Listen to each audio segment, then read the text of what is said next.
A dwarf planet 4 billion miles away is running its own private refrigerator, cooling itself down using nothing but the haze in its own sky. And nobody expected a world that small and that cold to be doing anything like this.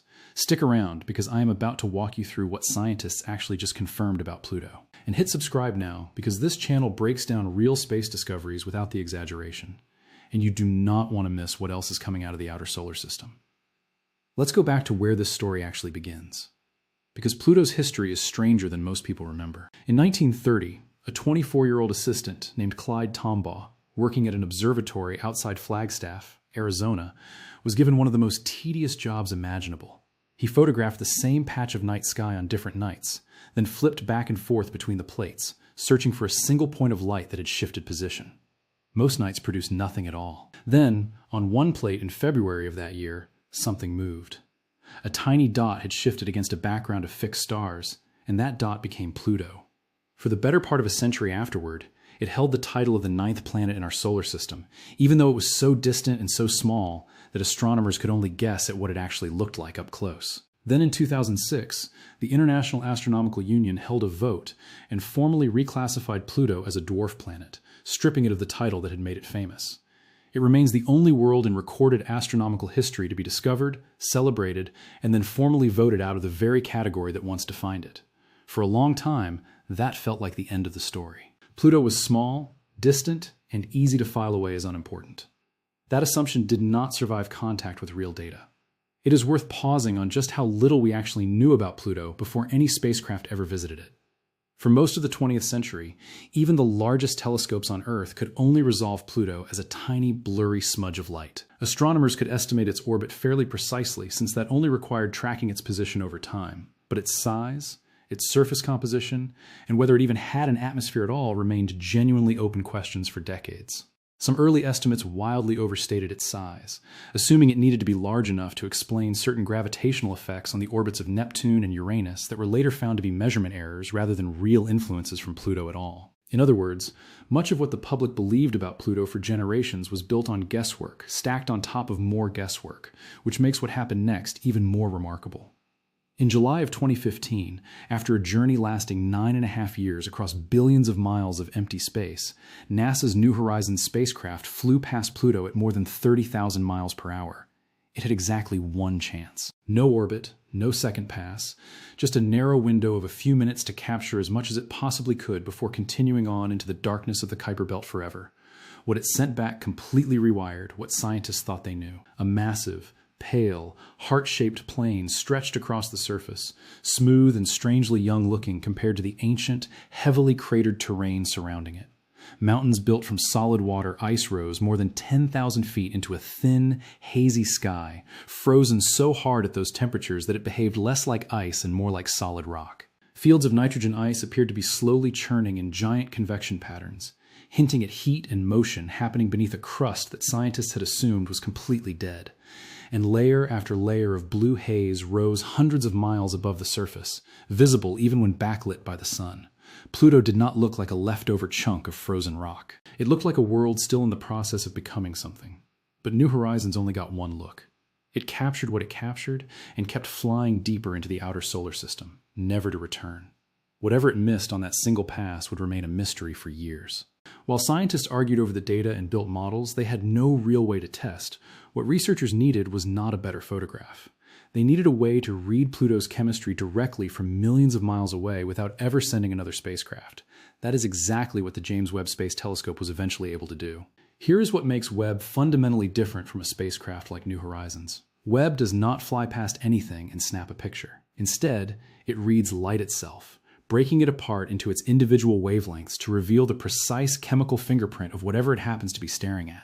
Pointed at a faint pinprick of reflected sunlight billions of miles away, it can tell researchers what molecules are present, how warm different layers of an atmosphere actually are, and how that atmosphere is behaving over time, all without physically traveling anywhere. The technical challenge involved here is worth appreciating on its own. Pluto and Charon sit so close together in the sky from Webb's point of view that separating their individual thermal signals used to be practically impossible with earlier generations of telescopes. Researchers working before Webb launched had repeatedly tried to detect this exact haze signature and repeatedly came up empty. Not because the signal did not exist, but because their instruments simply could not tell how much of the detected heat was coming from Pluto itself and how much was bleeding in from Charon sitting nearby. Webb's much larger mirror and far more sensitive infrared instruments finally solved that specific problem, allowing scientists to cleanly isolate Pluto's own thermal signature for the first time. Starting in 2022, once its instruments were fully calibrated and capable of separating Pluto's faint signal from that of its large neighboring moon, Webb turned its attention toward Pluto. And what has come back over the years since has not simply been a prettier picture. It has been closer to a full diagnosis, revealing a set of behaviors so unusual that researchers are still working out exactly how to explain some of them. If you are the kind of person who wants space stories explained clearly instead of buried under jargon, go ahead and drop a like on this video right now because it genuinely helps this kind of content reach more people who would enjoy it.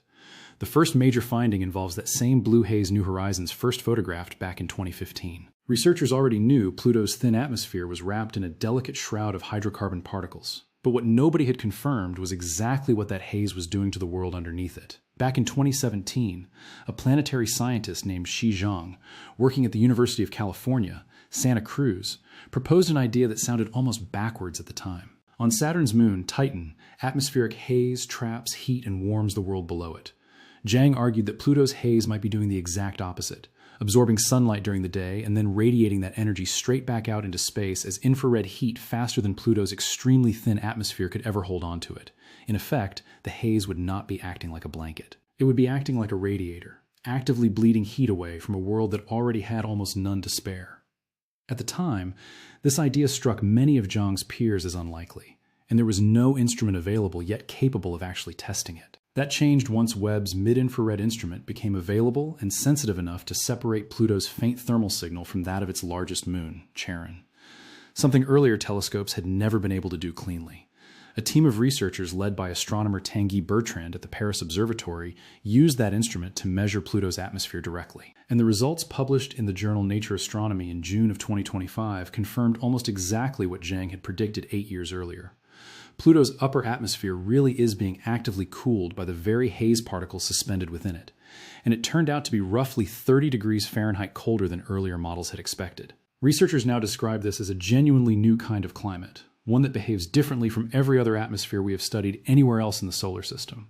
Pluto is not simply cold because it sits so far from the sun. In a very real sense, Pluto appears to be actively refrigerating itself, and scientists are still working out how far the consequences of that discovery actually reach, including whether similar hazes might be quietly shaping the climates of other distant hazy worlds like Neptune's moon, Triton, or even hinting at what Earth's own atmosphere may have looked like billions of years ago, long before oxygen ever built up in our skies. There is a second discovery tied to that same haze, and it is quieter, but honestly just as strange once you sit with it. Even the extremely faint trickle of sunlight that reaches Pluto is enough to break apart methane molecules high up in its atmosphere. Those broken fragments do not simply vanish. They recombine into heavier compounds, forming a slow chemical cascade that eventually produces reddish-brown particles known as tholins, which drift downward and settle onto the surface below. New Horizons caught early traces of this chemical process back in 2015, and more recent observations have continued to refine exactly how it unfolds. Here is the detail that tends to stop people in their tracks. Tholins belong to the same broad family of organic molecules that some scientists believe may have once rained down onto early Earth, potentially contributing raw material for the kind of chemistry that eventually led to life here. On Pluto, that same basic process has apparently been running for roughly 4 billion years. A slow, continuous snowfall of biological building blocks landing on a surface that is simply too frozen for any of it to ever spark into something alive. To really understand how extreme that cold actually is, it helps to look at the raw numbers. Sunlight reaching Pluto is roughly 1,000 times fainter than sunlight reaching Earth, meaning even high noon there would look closer to a heavy twilight here. Surface temperatures generally sit somewhere between about -387 and -369 degrees Fahrenheit, more than 250 degrees colder than the coldest temperature ever recorded anywhere on Earth. At those kinds of temperatures, nitrogen, the same gas that makes up most of the air you are breathing in right now, freezes completely solid. The atmosphere you are standing in as you watch this video would, on Pluto, simply become part of the frozen landscape. It is worth explaining a little more about why researchers care so much about this particular chemical process beyond simply finding it strange. Scientists studying the origins of life on Earth have long debated where the first organic building blocks actually came from, whether they formed here on the early planet itself, or whether at least some of that raw material arrived from space carried in by comets, asteroids, or slow chemical processes happening in distant icy environments similar to what we see happening on Pluto. Studying a real ongoing example of that chemistry running continuously for billions of years on a nearby world gives researchers something they otherwise could never have. An active natural laboratory for a process that on Earth finished playing out and left behind only indirect evidence billions of years ago. Pluto in that sense is not just a curiosity. It may be one of the closest things we have to a working model of the raw chemical conditions that existed before life ever began anywhere. The third major finding is the one that tends to unsettle people the most once they hear it explained properly. Pluto has been slowly leaking into space for billions of years. Methane and other light molecules drift upward through its thin atmosphere, slip past its weak gravity, and escape outward. Scientists already suspected this was happening. But for a long time, nobody knew exactly where all of that escaping material was actually going. It was not simply vanishing into empty space. Something was catching it. Pluto's largest companion, a battered ice moon named Charon, roughly 750 miles across, orbits in an extremely tight gravitational partnership with Pluto. Most of Charon's surface is fairly unremarkable water ice, ancient and heavily cratered, except at its poles, which are stained a deep, unmistakable reddish-brown, darker than anything else visible on the moon. For years, researchers suspected a connection between that coloring and material escaping from Pluto, but they lacked the tools to confirm it directly. The mechanism behind this turns out to be tied closely to Charon's extremely slow, extremely long seasons. Because of the way Charon is tilted as it orbits alongside Pluto, its northern polar region spends multiple decades in complete darkness at a time with no sunlight reaching it at all during that stretch. That makes the pole an extremely effective cold trap. A place where escaping methane molecules drift in, freeze solid onto the surface simply because there is no warmth to keep them as gas, and then sit there accumulating for years before sunlight finally returns to that part of the moon. Once sunlight does return, it does not simply melt that frozen methane away. Instead, ultraviolet radiation and cosmic rays break the frozen molecules apart and reassemble the fragments into heavier, more complex reddish compounds, essentially locking in that dark coloring permanently rather than letting it evaporate back into space. Earlier research, including a widely cited 2016 study, showed that methane escaping from Pluto's atmosphere drifts across the roughly 12,000 miles of space separating the two worlds, gets captured by Charon's gravity, freezes onto its cold polar surface, and is then broken apart by sunlight and cosmic radiation into the same kind of heavy organic compounds that color Pluto's own surface. In effect, two worlds locked together in a slow, ongoing exchange of atmosphere and color that has apparently been running quietly since long before either one had a name. Charon had one more surprise waiting, too. In October of 2024, a team led by researcher Silvia Protopapa at the Southwest Research Institute used Webb data to confirm the presence of both carbon dioxide, the same gas leaving your lungs with every breath, and hydrogen peroxide, the same compound sometimes used to disinfect a wound frozen directly onto Charon's surface. According to the published research, the carbon dioxide most likely originated from underground material exposed by impact craters, while the hydrogen peroxide appears to have formed through years of radiation striking Charon's water ice and rearranging it into something new. Researchers noted that this specific combination of frozen chemicals had never been confirmed on Charon before, adding yet another layer to a moon that keeps turning out to be far more chemically complex than its plain icy appearance would ever suggest. If you have found this as strange and fascinating as I did while researching it, drop a comment letting me know because it genuinely helps me figure out what other space stories are worth covering next.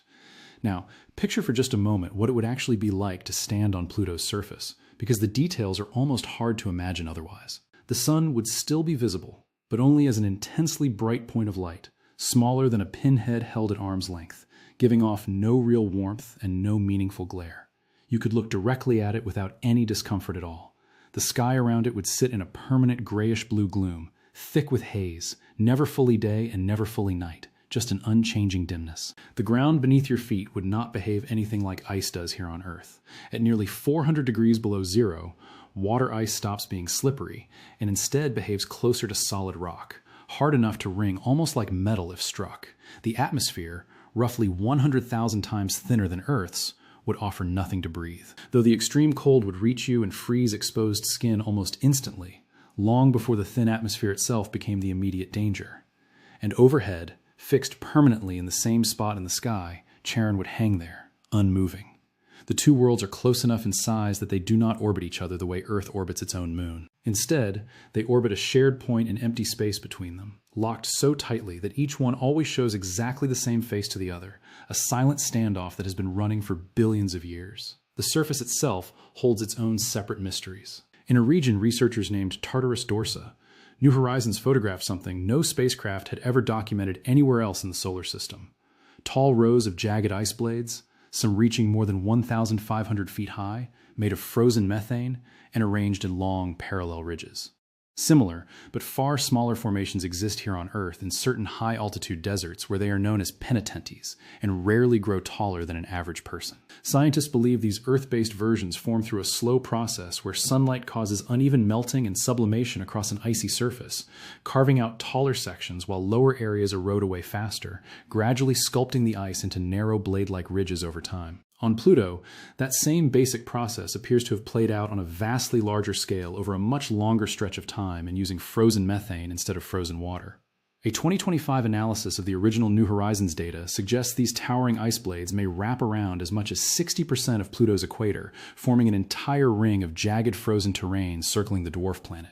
Elsewhere, a massive dark region, roughly the size of Alaska, stretches across the equator, colored a deep reddish black, where those falling organic tholin particles have apparently piled up thickest over billions of years on some of the oldest and most exposed terrain anywhere on the planet. South of that famous pale, heart-shaped plain, two enormous isolated peaks rise out of the surrounding landscape, and researchers still cannot fully explain them. One stands roughly 13,000 feet tall. The other may reach close to 20,000 feet with a base wide enough to rival some of the largest volcanoes here on Earth. Both mountains have deep depressions at their summits, ringed by fractures with lumpy, uneven flanks that closely resemble cooled lava flows.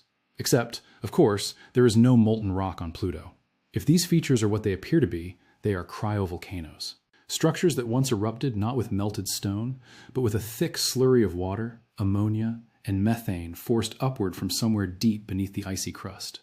Researchers remain divided on exactly how these particular formations came to exist. Whether from a handful of massive eruptions or many smaller events spread across a longer stretch of time, either interpretation points toward the same unsettling conclusion that something at some point in Pluto's relatively recent geological history was warm enough beneath that frozen shell to force liquid material all the way up to the surface. That internal warmth leads directly to one of the most debated ideas surrounding Pluto today: the possibility of a hidden ocean buried roughly 100 miles beneath the surface, kept in a liquid state by the slow radioactive decay of elements inside Pluto's rocky core. The evidence for this is not a photograph. It is a pattern. Cracks and ridges across the surface line up in ways that fit what you would expect from a subsurface layer of liquid water shifting slowly beneath the crust. And that famous pale, heart-shaped plane sits directly above what appears to be a positive gravity anomaly, a spot where something denser than the surrounding ice may be concentrated underneath. It is worth explaining why scientists find a buried ocean scenario like this so genuinely compelling, even without direct proof. Similar hidden oceans are already strongly suspected beneath the icy surfaces of Europa, one of Jupiter's large moons, and Enceladus, one of Saturn's smaller moons, both of which show far more obvious surface evidence, including geysers of water vapor erupting directly into space in Enceladus' case. If a body as small and as cold as Pluto turns out to be hiding something similar, it would suggest that buried oceans might be a far more common feature of icy worlds throughout the outer solar system than scientists previously assumed, rather than a rare exception limited to a handful of larger, more actively studied moons closer to the Sun. If that ocean genuinely exists, it has likely been there for billions of years, sealed away completely from sunlight and radiation, fed only occasionally by hydrocarbons seeping downward through cracks in the ice above it, sitting under enormous pressure in total isolation. It would represent one of the strangest possible environments in the entire solar system for the basic conditions life requires, existing without any direct connection to a star at all. Right now, there is no way to confirm any of this directly. There is currently no funded mission planning to send a probe back to Pluto, no lander, no orbiter on the books, largely because the journey alone would take the better part of a decade, and outer solar system exploration has rarely been treated as a funding priority. It is worth understanding briefly why that is the case, because it is not simply a matter of scientific interest. Missions to the outer solar system are extraordinarily expensive and extraordinarily slow, often requiring a full decade or more of travel time before a spacecraft even reaches its target, followed by a single brief window to gather data, much like New Horizons experienced. Space agencies generally have to weigh a mission like that against many other competing priorities, including missions closer to home that can return results within just a few years instead of a few decades. That trade-off means distant, icy worlds like Pluto often lose out in funding decisions. Not because scientists have stopped finding them interesting, but simply because the practical cost and timeline involved make them a much harder sell compared to closer, faster missions. For the time being, Webb remains our only working tool, quietly checking back in every few months whenever Pluto swings back into its field of view, adding another data point each time, and almost always making the overall picture stranger than it was before. Here is the detail that tends to stick with people longest after they hear this whole story. Pluto is not unique simply because of its location. It sits inside the Kuiper Belt, a vast ring of icy debris beyond the orbit of Neptune, home to hundreds of thousands of objects wider than 60 miles along with an estimated trillion or more comets.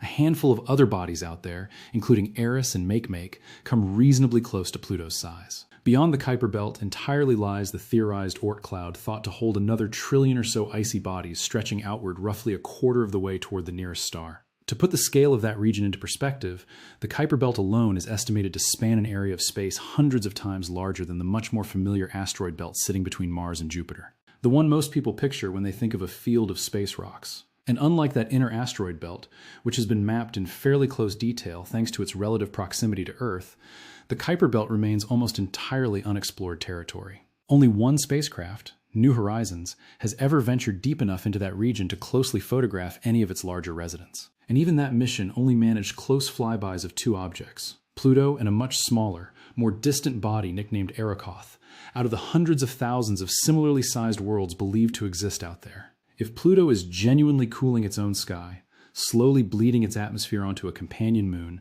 and possibly hiding a liquid ocean beneath a shell of solid ice, there is no obvious reason to assume it is the only object out there doing anything like this. It is simply the one close enough and bright enough for our current instruments to study in real detail. Nearly everything else scattered across that same enormous region of space, an area hundreds of times larger than the asteroid belt, remains almost entirely unobserved. So, what does all of this actually add up to? Pluto was never really the dead end of the solar system that a single vote in 2006 made it seem like. It turned out to be the beginning of a whole set of new questions that scientists are still learning how to properly ask. Out past the orbit of Neptune in the cold and the dark, there are trillions of other worlds we have barely glanced at, let alone studied closely. And if one small frozen, formerly dismissed dwarf planet was hiding this much complexity underneath its surface, it is genuinely worth wondering what all of those other distant worlds might be hiding, too. If stories like this one, grounded in real published research rather than exaggerated headlines, are what you want more of, subscribe to this channel and turn on notifications, because Webb is still pointing back at Pluto every few months, and there is a real chance the next round of data adds another genuinely strange piece to this puzzle. Thanks for watching, and I will see you in the next one. The implications of these discoveries extend far beyond Pluto itself. They challenge our fundamental understanding of how small, distant worlds evolve and behave. For decades, the prevailing view was that objects in the outer solar system were essentially frozen time capsules, static and unchanging relics from the formation of the solar system. Pluto has shown us that this is not the case. It is a dynamic world with an active atmosphere, complex geology, and a climate system that defies simple explanation. The discovery of a potential subsurface ocean adds another layer of intrigue, suggesting that even worlds far from the sun's warmth might harbor conditions suitable for life.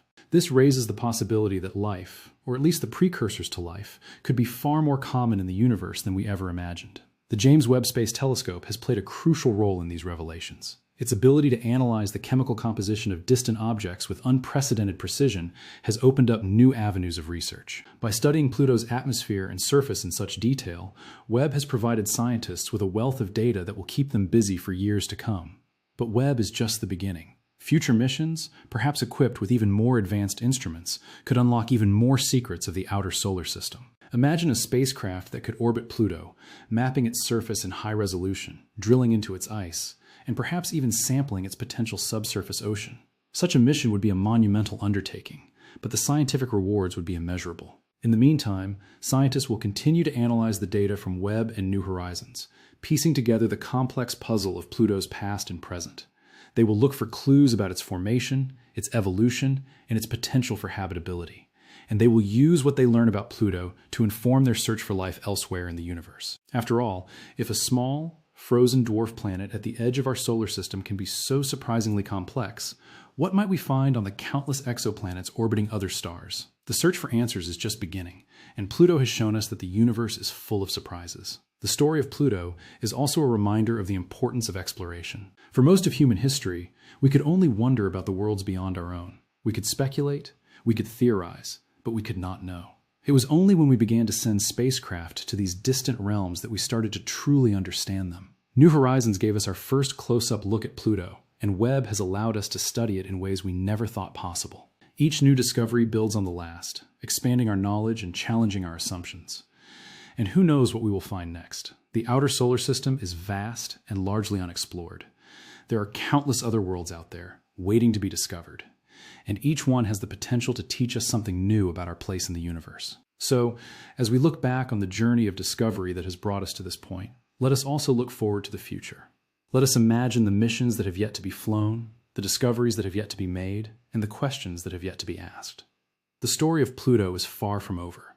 It is just one chapter in a much larger tale of exploration and understanding. And as we continue to push the boundaries of our knowledge, we will undoubtedly find that the universe is even stranger and more wonderful than we ever could have imagined. The potential for future exploration is immense. While there are no concrete plans for a return mission to Pluto at this time, the scientific community remains deeply interested. Concepts for orbiters and landers have been proposed, each promising to reveal even more about this enigmatic world. An orbiter could map Pluto's surface in unprecedented detail, tracking changes in its atmosphere and ice over time. A lander could touch down on the surface, analyzing the composition of the ice and tholins directly, and perhaps even searching for signs of subsurface activity. These missions would be technically challenging and expensive, but the scientific payoff would be extraordinary. They could answer some of the most pressing questions about Pluto's geology, climate, and potential for habitability. Beyond Pluto, the Kuiper Belt holds countless other mysteries. Objects like Eris, Makemake, and Haumea are similar in size and composition to Pluto, yet we know very little about them. Are they also geologically active? Do they have atmospheres? Could they harbor subsurface oceans? A mission to explore the Kuiper Belt in more depth could revolutionize our understanding of the outer solar system. It could reveal a diverse array of worlds, each with its own unique story to tell. And it could provide crucial insights into the formation and evolution of our solar system. The search for life in the outer solar system is another compelling driver for future exploration. While Pluto itself is likely too cold and distant to support life as we know it, its subsurface ocean, if it exists, could be a different story.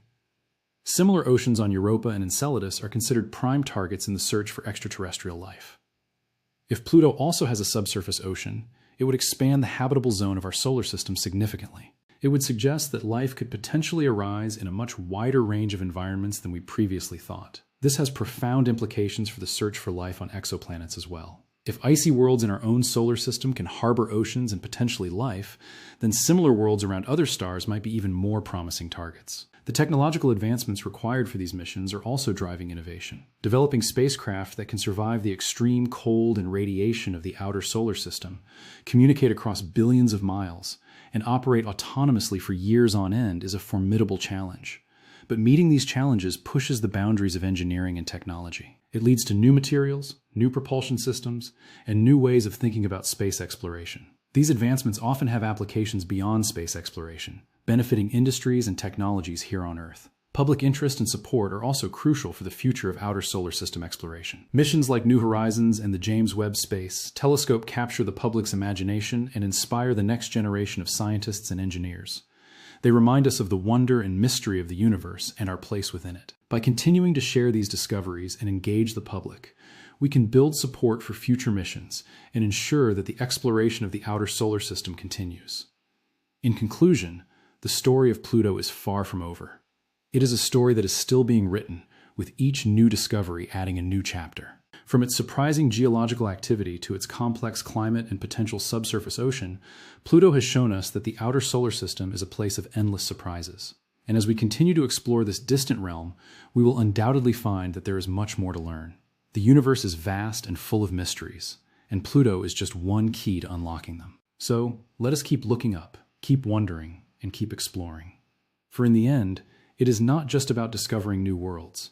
It is about discovering ourselves and our place in the cosmos. The legacy of Pluto's exploration is already profound.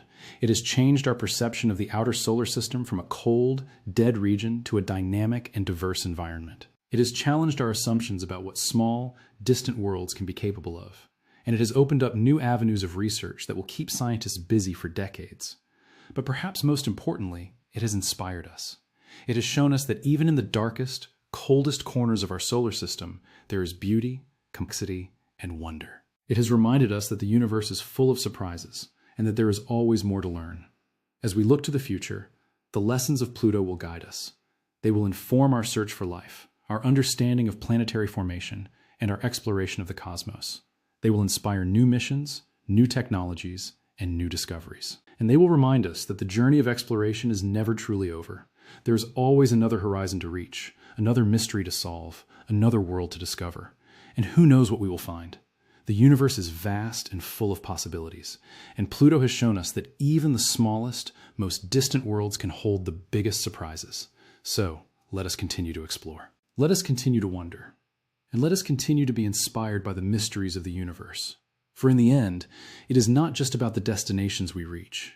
It is about the journey we take to get there. And the journey of exploring Pluto and the outer solar system is one of the most remarkable journeys we have ever undertaken. It is a journey that has changed our understanding of the universe and our place in it. And it is a journey that will continue to inspire us for generations to come. The story of Pluto is a testament to human curiosity and ingenuity. It is a story of how we reached out across billions of miles to touch a distant world, and how that world, in turn, reached back and changed us. It is a story of discovery, of surprise, and of wonder. And it is a story that is still being written. So, let us keep writing it. Let us keep exploring. And let us keep dreaming of what lies beyond the next horizon. For the universe is waiting, and it has so much more to show us.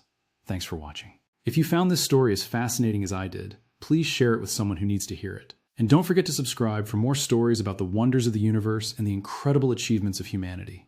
Until next time, keep looking up, keep dreaming, and keep exploring.